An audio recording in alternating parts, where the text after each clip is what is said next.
Assalamualaikum warahmatullahi wabarakatuh dan salam sejahtera. Bagi bab 2 nutrisi dan teknologi makanan. Bagi subtopik 2.1 gizi seimbang dan nilai kalori. Apa itu gizi seimbang? Gizi seimbang ialah pemakanan. Gizi seimbang adalah pemakanan yang mengandungi semua kelas makanan yang diperlukan oleh badan seseorang dalam kuantiti yang betul. Telah dipelajari ada 7 kelas makanan. Yang pertama adalah karbohidrat, yang kedua protein, vitamin, serat, lemak, air dan mineral. Pengambilan kelas makanan ini hendaklah mengikut kepada piramid makanan yang telah ditetapkan. Ini adalah piramid makanan yang telah dikeluarkan oleh Kementerian Kesihatan Malaysia bagi tahun 2020. Mulai tahun 2020, di bahagian bawah sekali kita akan ada sayur dan buah, iaitu sebanyak 2 ke 3 sajian sehari. Dan di tahap yang kedua, pada tingkat yang kedua, nasi, bijirin dan juga ubi 3 ke 5 sajian sehari. Dan seterusnya ada susu, produk tenusu sebanyak 2 sajian dan ikan 1 sajian ataupun ayam, telur, daging 2 sajian, legum 1 sajian. Dan paling sedikit adalah pada lemak, minyak, gula dan garam. Ini perlu dihadkan pengambilannya.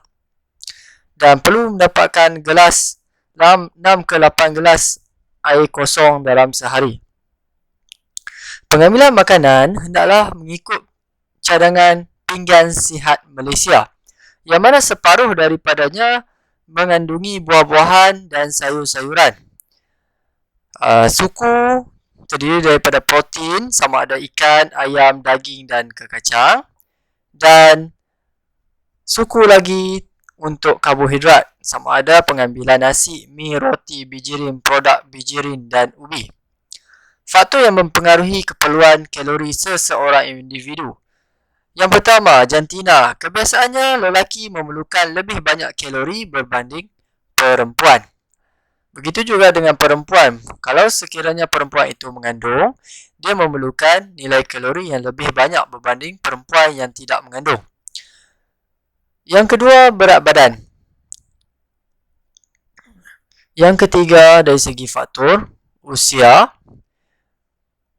Pengambilan makanan adalah banyak pada peringkat remaja yang mana memerlukan lebih banyak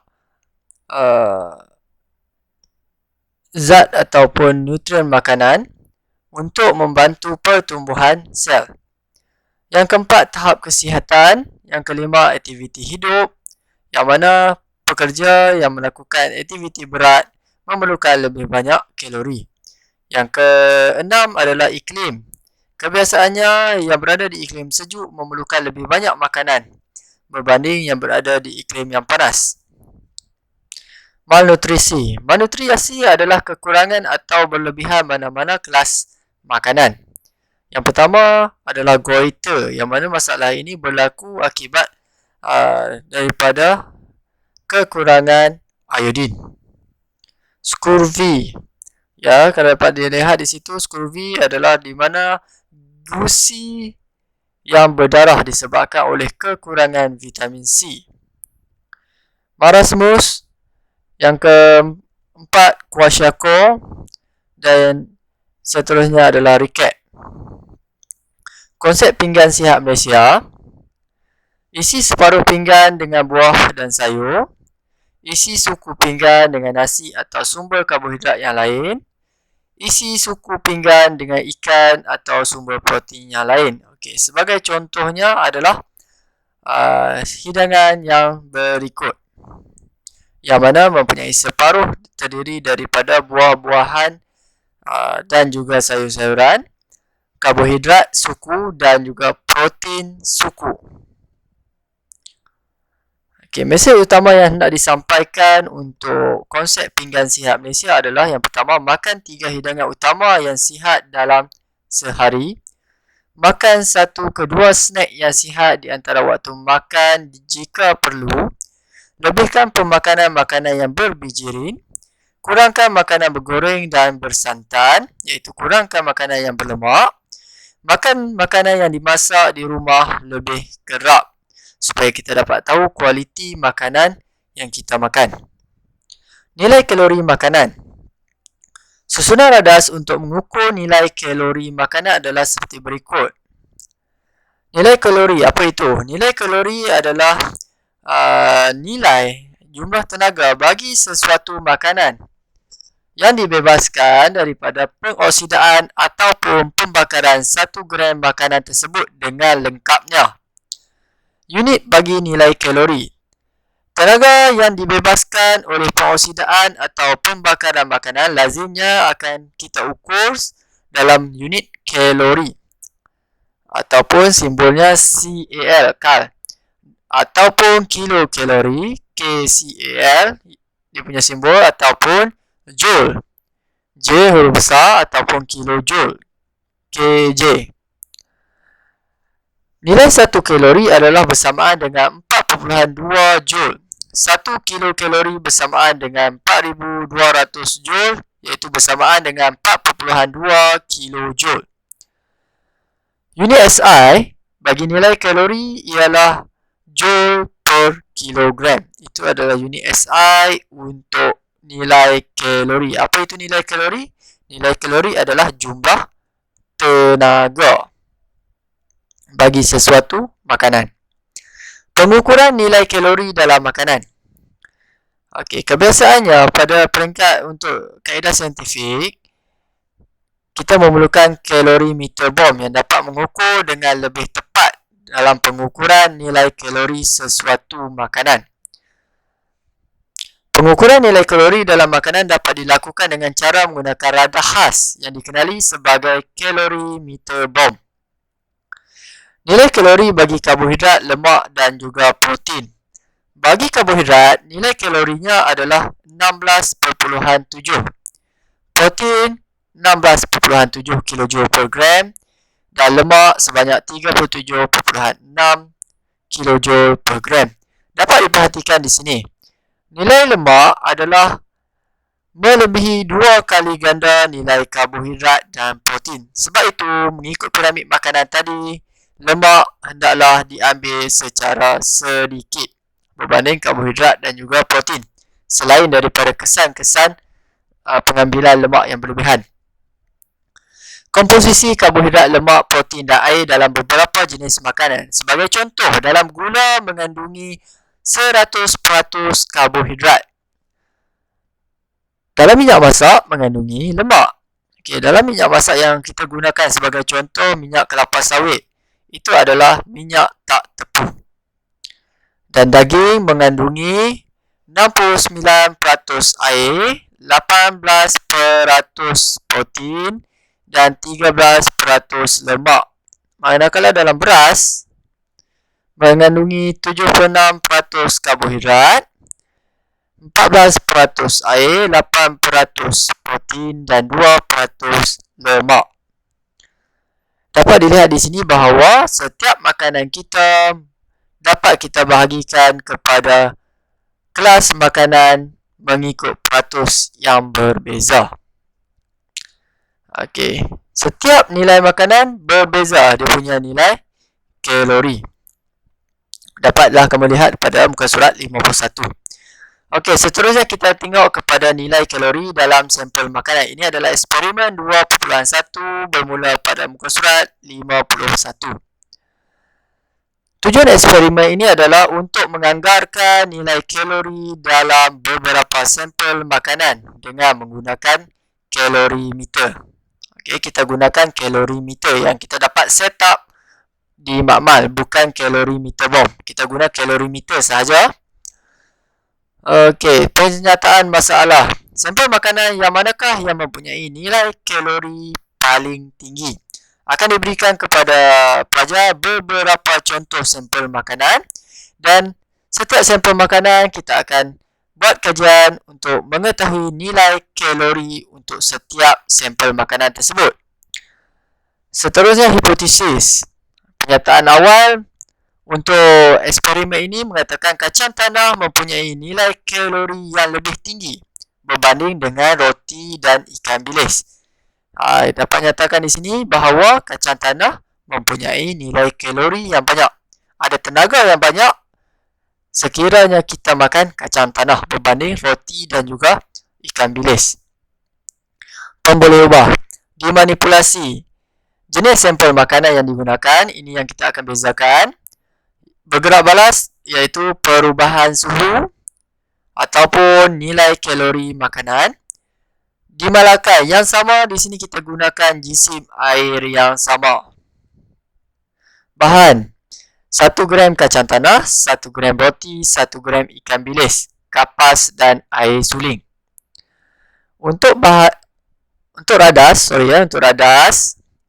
kita gunakan kaki letot, tabung didih, termometer, penghadang, plastisin dan jarum.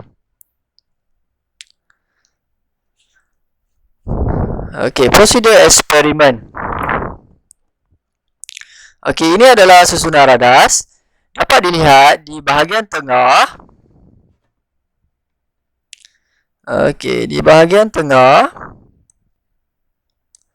Okey, kita letakkan satu tabung didih. Okey, tabung didih yang diisikan dengan air suling. Air suling kita nyatakan tadi dia adalah dimalarkan. Nilai isi padu yang kita gunakan untuk air suling adalah sama untuk setiap ulangan eksperimen. Sampel makanan dicucuk pada satu jarum yang kita tegakkan menggunakan plastisin. Ada termometer untuk mengukur kenaikan suhu dan juga terdapat penghadang. Penghadang ini kita gunakan bagi memastikan haba yang dibebaskan semasa pemanasan sampel makanan diserap penuh oleh air yang kita panaskan dalam tabung didih, bukannya hilang ke persekitaran. Itu tujuannya, untuk memastikan ataupun untuk mengurangkan haba terbebas ke persekitaran. Okey, prosedur. Yang pertama, sediakan susunan radas seperti rajah yang berikut. Yang kedua, rekodkan jenis sampel makanan dan jisimnya, jisim air di dalam kalorimeter dan suhu awal T1 pada termometer dalam jadual. Yang ketiga, gunakan pemetik api untuk menyalakan sampel makanan. Dan yang keempat, perhatikan dan rekodkan suhu akhir T2 selepas sampel makanan habis terbakar. Okay, pastikan sampel makanan itu dibakar dan tengok berapa banyak kenaikan suhu pada termometer. Okey, kita menganggap ini adalah keputusan eksperimen. Okey, ini keputusan eksperimen. Kita menganggap bahawa jisim makanan kita dah tetapkan tadi, setiap kacang tanah, ikan bilis dan roti adalah menggunakan 1 gram. Jisim air juga sama, iaitu sebanyak 10 gram. Okey, katakanlah untuk kacang tanah, suhu awal kebiasaannya adalah sekitar suhu bilik 27 darjah Celsius. Suhu akhir katakanlah yang diperoleh adalah sebanyak 37 darjah Celsius. Okey, perubahan suhu kita kena tolak. Yang tertinggi tolak yang terendah, iaitu 37 tolak 27, kita akan dapat 10 darjah Celsius kenaikan suhu. Untuk ikan bilis, suhu awal 27, suhu akhir 31. 31 tolak dengan 27, kita akan dapat 4 darjah Celsius untuk perubahan suhu ikan bilis. Dan perubahan suhu bagi roti, kita anggap suhu akhirnya adalah 34. 34 tolak dengan suhu awal 27, kita dapat 7 darjah Celsius. Okey, ini adalah perubahan suhu yang kita dapat perhatikan, yang mana dah menunjukkan kacang tanah menghasilkan perubahan suhu yang paling tinggi berbanding ikan bilis dan roti. Okey, untuk analisis data kita gunakan jadual yang tadi menggunakan maklumat data yang sama. Okey, ini adalah rumus yang perlu pelajar gunakan untuk pengiraan nilai kalori makanan, iaitu 4.2 darab jisim air darab perubahan suhu air bahagi dengan jisim sampel makanan darab dengan 1,000. Okey, katakanlah kita kirakan dahulu untuk kacang tanah. Okey, nilai kalori makanan untuk kacang tanah 4.2. Okey, 4.2 adalah muatan haba tentu bagi air. Darab dengan jisim air yang digunakan adalah 10. Perubahan suhu air untuk kacang tanah, kita pengiraan yang pertama untuk kacang tanah, iaitu 10 bahagi dengan jisim sampel makanan 1 dalam unit gram darab dengan 1,000. Kita akan dapati nilai untuk nilai kalori kacang tanah adalah 0.42 kJ per gram. Dan untuk ikan bilis, langkah yang sama juga menggunakan rumus yang sama, 4.2 darab jisim air 10 darab dengan perubahan suhu air iaitu 4 bahagi dengan jisim sampel makanan 1 darab dengan 1,000. Kita dapat 0.17 kJ per gram bagi nilai kalori ikan bilis. Manakala bagi roti pula, kita akan dapati nilai kalori makanannya adalah 0.29 kJ per gram. Okey, dapat diperhatikan di sini, kacang tanah mempunyai nilai kalori yang lebih tinggi berbanding ikan bilis dan roti. Okey, dapat kita simpulkan. Kesimpulannya, hipotesis kita diterima. Kacang tanah mempunyai nilai kalori yang lebih tinggi berbanding dengan roti dan ikan bilis. Okey, pelajar boleh cuba untuk menjawab soalan berkaitan dengan eksperimen ini pada muka surat 53. Boleh dijadikan perbincangan untuk eksperimen 2.1. Seterusnya kita masuk kepada kesan pengambilan jumlah kalori yang tidak menepati keperluan individu. Sama ada pengambilan makanan yang diambil cukup ataupun lebih ataupun kurang. Okey, kalau disebut sebagai tidak menepati, bermaksud sama ada makanan yang diambil itu kurang ataupun lebih. Okey, sekiranya mengalami kekurangan nutrisi. Okey, dapat diperhatikan pada gambar apa yang terjadi. Matanya akan menjadi cekung, pipi cekung, kehilangan lemak dan dan juga otot pada bahagian badan, perut menjadi bengkak, penurunan berat badan. Tetapi sekiranya mengalami kelebihan nutrisi, terlebih makan, biasanya akan mengalami lebihan berat badan yang dikenali sebagai obesiti. Okey, masalah kesihatan, punca dan kesan. Okey, masalah yang pertama adalah obesiti, iaitu pengambilan makanan secara berlebihan sehingga menyebabkan kenaikan berat badan melebihi daripada BMI yang normal. Puncanya adalah pengambilan makanan yang tinggi nilai kalorinya secara berlebihan untuk jangka masa yang panjang. Kesannya adalah meningkatkan risiko menghidap penyakit seperti diabetes mellitus, arteriosklerosis dan tekanan darah tinggi. Okey, seterusnya yang kedua, anoreksia nervosa. Okey, dapat dilihat pada gambar rajah itu seorang perempuan yang mengalami masalah kesihatan anoreksia nervosa itu mengalami kekurangan berat badan. Okey, puncanya adalah seseorang individu itu enggan untuk makan kerana terlalu risau akan kenaikan berat badannya. Ini lebih kepada masalah mental seseorang individu yang selalu risau akan kenaikan berat badan sedangkan dia mengalami kekurangan berat badan. Kesannya dia akan menghidap masalah kesihatan seperti malnutrisi dan boleh membawa maut. Okey, seterusnya masalah kesihatan yang ketiga adalah arteriosklerosis, iaitu salah satu sejenis penyakit arteriosklerosis. Pada gambar rajah dapat dilihat satu saluran darah yang sempit. Okey, akan ada berlaku mendapan kolesterol kebiasaannya yang menyebabkan salur darah itu menjadi sempit. Apabila menjadi sempit, seperti paip air juga. Kalau kita tekan, laluannya sempit menyebabkan air itu akan terpancut laju. Begitu juga dengan darah. Darah juga akan menyebabkan tekanan yang tinggi. Puncanya adalah pemendapan kolesterol pada dinding arteri. Dinding arteri ini merujuk kepada dinding salur darah. Kesannya, lumen arteri. Okey, lumen ni adalah